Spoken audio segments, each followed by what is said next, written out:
پہلی بات اس لیے توجہ کرتے جائیے گا، پہلی بات اس لیے کہا گیا تھا کہ اے میرے نبی آپ لوگوں کو لے جا کر لوگوں کی ذمہ داریوں سے باخبر کریے ان کو کہ ان کی ذمہ داریاں کیا کیا ہیں، پہلی بات۔ دوسری بات، حج میں جو خرافات ڈال دیے گئے ان خرافات کو بھی دور کریے، وگرنہ وہ لوگ بغیر لباس کے اس سے پہلے حج ہوا کرتا تھا، یہ جو دو لباس ہے اس لباس عریاں لوگ طواف کرتے تھے، بس لوگوں کی تکالیف سے باخبر کریے۔ دوسری بات آپ بتائیے خرافات کو دور کریے۔ تیسری بات یہ بتائیے لوگوں کو کہ میدان مینا کہاں سے کہاں تک ہے، میدان مینا کہاں سے کہاں تک یہ بھی بتائیے، میدان عرفات کہاں سے کہاں تک ہے یہ بھی بتائیے، میدان مزدلفہ کہاں سے کہاں تک ہے، اور کب عرفات میں جانا ہے کب باہر آنا ہے، کب مزدلفہ میں جانا ہے کب مزدلفہ سے باہر نکلنا ہے، کب میدان مینا میں جانا ہے اور کب میدان مینا سے باہر نکلنا ہے۔ بس آپ نے دیکھا کیا کیا پیغمبر کو حکم دیا گیا تھا۔ پہلی بات آپ بتائیے ذرا لوگوں کو ان کی تخالیف سے باخبر کریے، دوسری بات خرافات سے دور کریے حج کو، تیسری بات عرفات کے مزدلفہ کے منا کے حدود کو بیان کریے، چوتھی بات اسی حج میں یہ حکم دیا گیا تھا ولایت کا بھی اعلان کریے، پانچویں بات خوب پیغمبر نے عظیم الشان تقریر کی ہے میدان عرفہ میں، کا لوگوں کے وظائف بھی بتائیے کہ اے لوگوں تمہاری ذمہ داریاں کیا کیا ہیں۔ اچھا تو سارے لوگ 8 ذی الحجہ کو نکلے، پیغمبر پاک بھی نکلے، پیغمبر پاک منا کے راستے سے ہوتے ہوئے میدان عرفہ میں 9 ذی الحجہ کو پہنچے۔ اچھا میدان عرفہ میں 9 ذی الحجہ کو پہنچے تو کب سے کب تک رہا جاتا ہے میدان عرفہ میں؟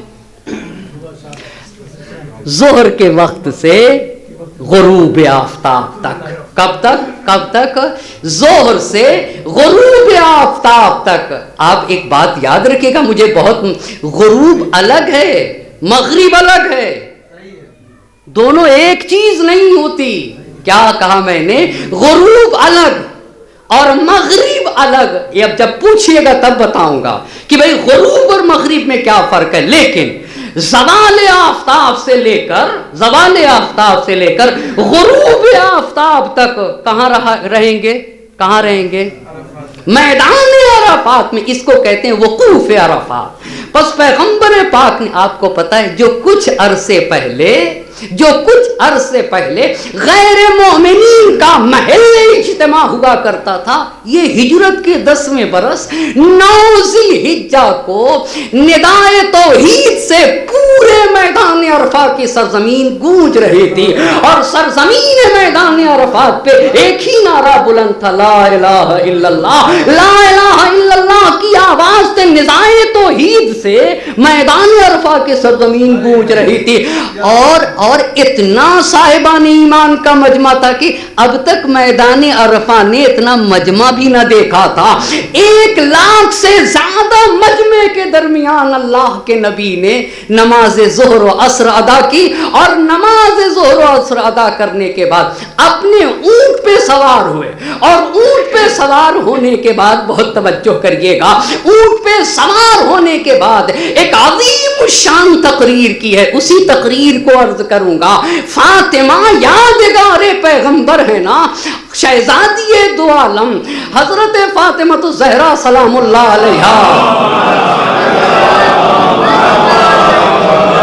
نے جو فرمایا ایھا الناس اعلموا انی فاطمہ، اے لوگوں مجھے پہچانو میں فاطمہ ہوں، و ابی محمد، میرے بابا محمد مصطفیٰ صلی اللہ علیہ وآلہ وسلم ہے، کسی اور کے بابا نہیں، میرے بابا۔ اچھا اب جب خطبہ فدق آپ پڑھیے گا تو پیغمبر کی جو خدمات ہیں نا وہ شہزادی دو عالم نے بتائی ہیں۔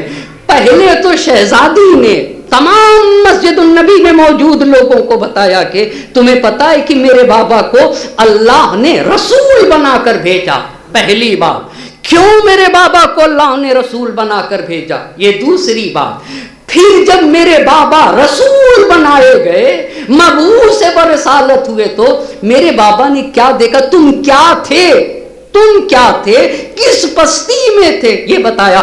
اس کے بعد یہ شہزادی دو عالم نے کہا کہ اللہ نے میرے بابا کے ذریعے سے تمہیں کہاں تک پہنچایا وہ عرض کروں، اور پھر نبی گرامی کی تقریر عرض کروں گا، لیکن اس کو بیان کرنے سے پہلے ایک صلوات پڑھیں بر محمد اور آل محمد۔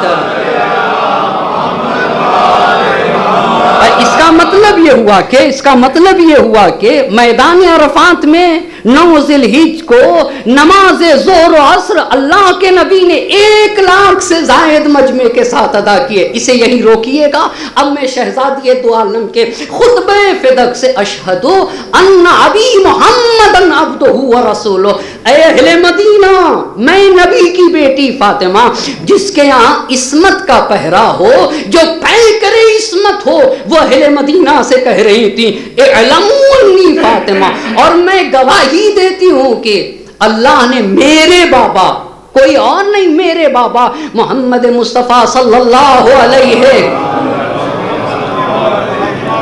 وآلہ وسلم کو، وآلہ وسلم اس کے بندے اور اس کے بھیجے ہوئے رسول ہیں۔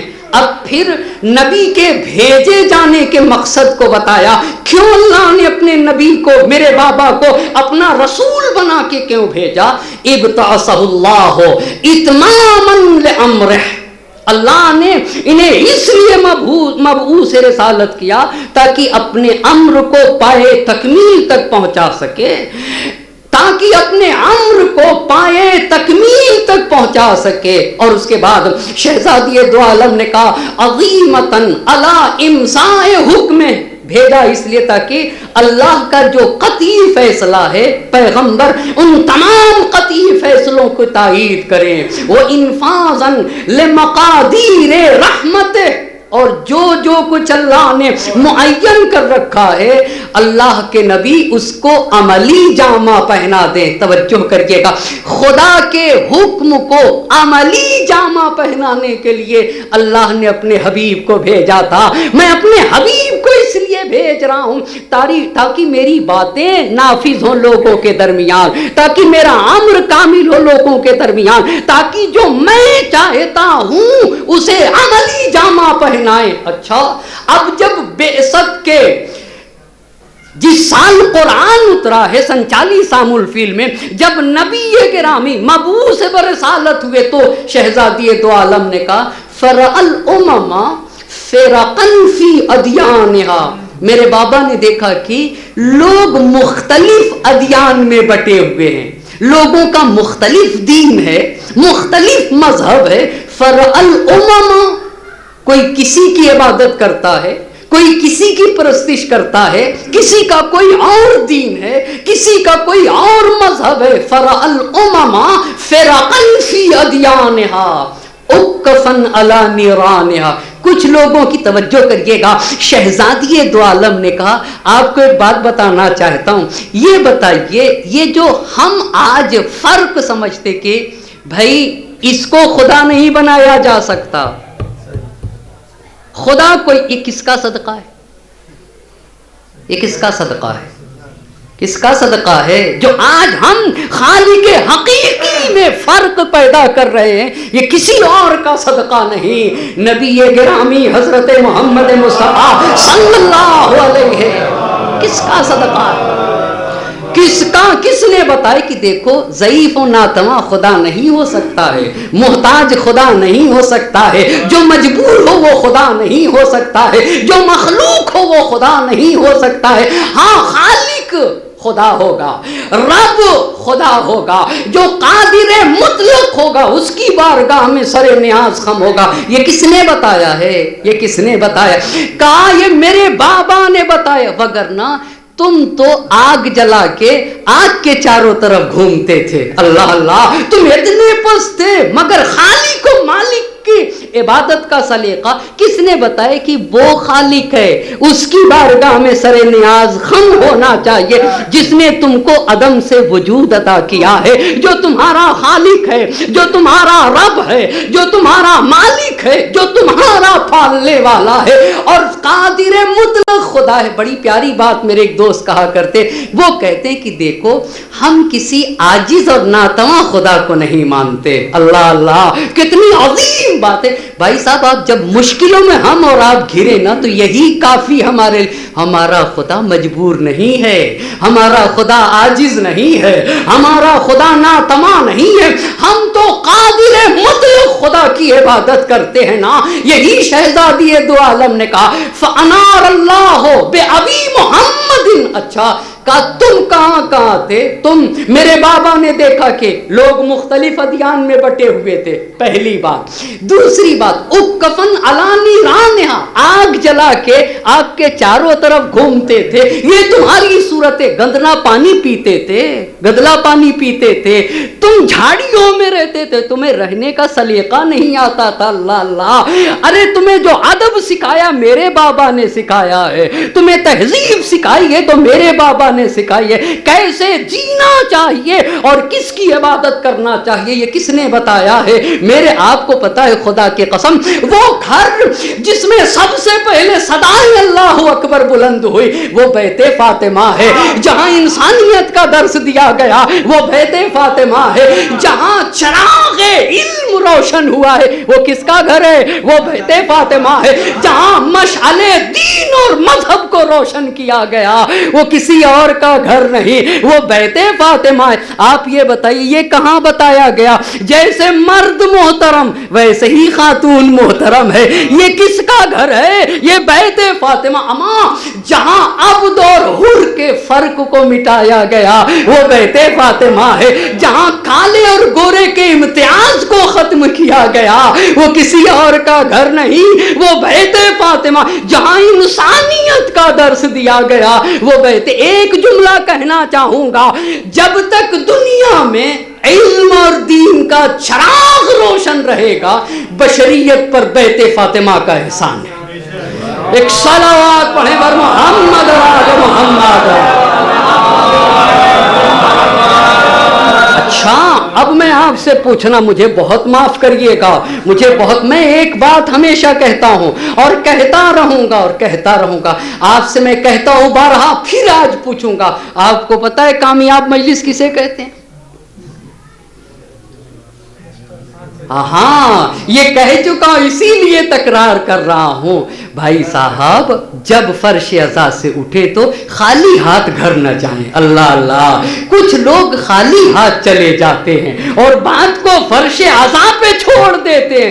اسے کامیاب مجلس نہیں کہا جاتا. اگر فرش عزا کی بات دسترخوان تک پہنچ جائے نا, اگر گھر تک پہنچ جائے تو سمجھ لینا چاہیے مجلس کامیاب ہو گئی. ہاں ان باتوں کو اپنی فیملی کے ساتھ شیئر کرنے کی ضرورت ہے نا, گفتگو کرنے کی ضرورت ہے. اسی لیے آج تو مجلسوں کو اتنا ہلکا کر دیا گیا, اتنا ہلکا, بہت مجھے معاف کریے گا, کہ اسی نقطے پہ واہ واہ ہوتی ہے جو خطیب کے بولنے سے پہلے ہمارے ذہنوں میں آتا ہے. اور یہ مجمع کہتا اب مولانا صاحب یہ نقطہ لگائیں گے, اب یہ نقطہ لگائیں گے, اب اس کے بعد یہ کیوں ایسا ہے, کیوں ایسا کیا گیا. بھائی صاحب ایسا بنایا گیا کہ مجلسیں ہماری اتنی ہلکی نہیں ہیں. بہت مجھے معاف کریے گا, جہاں بڑی عمیق عمیق باتیں بتائی جاتی ہیں اسے فرش عزا کہا جاتا ہے. جہاں حریت کا درس دیا جاتا ہے اسے فرش عزا کہا جاتا ہے. جہاں حق پسند اور عدالت خواہ لوگوں کی تربیت کی جاتی ہے اسے فرش عزا کہا جاتا ہے. فرش عزا تربیت گاہ ہے, فرش عزا تہذیب نفس کی جگہ ہے. جہاں طہارت نفس کا درس سکھایا جاتا ہے اسے فرش عزا کہا جاتا.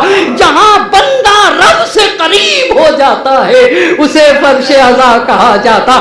جہاں افتراق کو اتحاد میں بدلا جاتا ہے اسے فرش عزا کہا جاتا ہے. ایک صلوات پڑھیں بر محمد آل محمد. کتنی عظیم بات. اسی بات کو تو جوش ملیح آبادی نے کہا تھا, پھر تو کھل جائے گی یہ بات کی بے حب انام. اما اگر دل میں دوسروں کی محبت نہ رہی تو نہ نماز کام آئے گی, نہ روزہ کام آئے گا, نہ حج کام آئے گا. پھر تو